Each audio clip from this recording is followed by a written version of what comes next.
संपूर्ण विश्व एक एग्जामिनेशन हॉल है।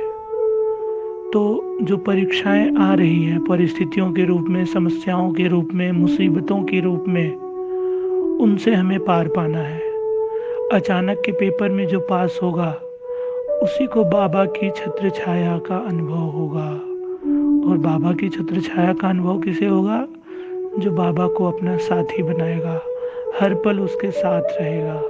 तो बाप के साथ का हाथ हमारे सिर पर रहे तो हम विघ्न विनाशक बन जाएंगे। अब हमें चढ़ती कला की ओर नहीं जाना है, उड़ती कला की ओर।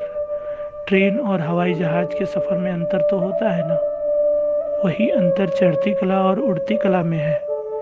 इसलिए बाबा कहते हैं कि जो समय पर सहयोगी बने वो कदम में पदम गुना की कमाई करता है। दुनिया में भी किसी गरीब को रोटी देने पे हमें दुआएं अधिक मिलती हैं। ठीक उसी प्रकार जब कोई समस्या हो और यज्ञ में कोई बाधा उत्पन्न हो रही हो, तब हम यदि सहयोगी बनते हैं तो बाबा कहते हैं कि उन्हें पदम गुना मैं फल देता हूँ।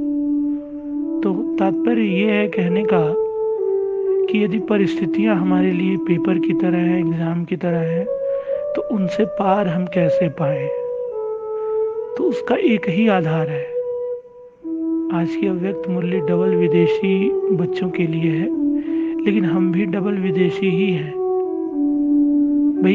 एक तो हम स्वदेशी हो गए क्योंकि भारत में हम हैं, और विदेशी मतलब जो परम धाम से आए हैं। तो हम बाबा कहते हैं अब्रोड वालों को डबल विदेशी। तो यूके से बात करते हुए बाबा ने कहा कि हमेशा ओके रहो, कितनी भी परिस्थिति आए खुशी न जाए। तो खुशी से बड़ी कोई खुराक नहीं है। खुश रहना है और खुश रखना है, लेकिन दूसरों को खुश रखने के चक्कर में अपने आप को निराशा के अथाह सागर में भी नहीं ढकेलना है। क्या होता है कि हम दूसरे का भला करने के चक्कर में, दूसरे को खुश रखने के चक्कर में अपने आप को कष्ट पहुंचा रहे होते हैं। तो जब हम अपने आप को कष्ट में रखेंगे तो उसका वाइब्रेशन पूरे ओरा पर पड़ेगा। इसलिए हमें ये चाहिए कि हम अपने आप को पहले खुश रखें, अपना भला करें। तो हमें सतयुग के पहले जन्म में प्रकृति का पहला जो सुख है, पहली जो वन वन वन, बाबा ने कहा ना वन वन वन, तो ये हमारे दिमाग में चलता रहे।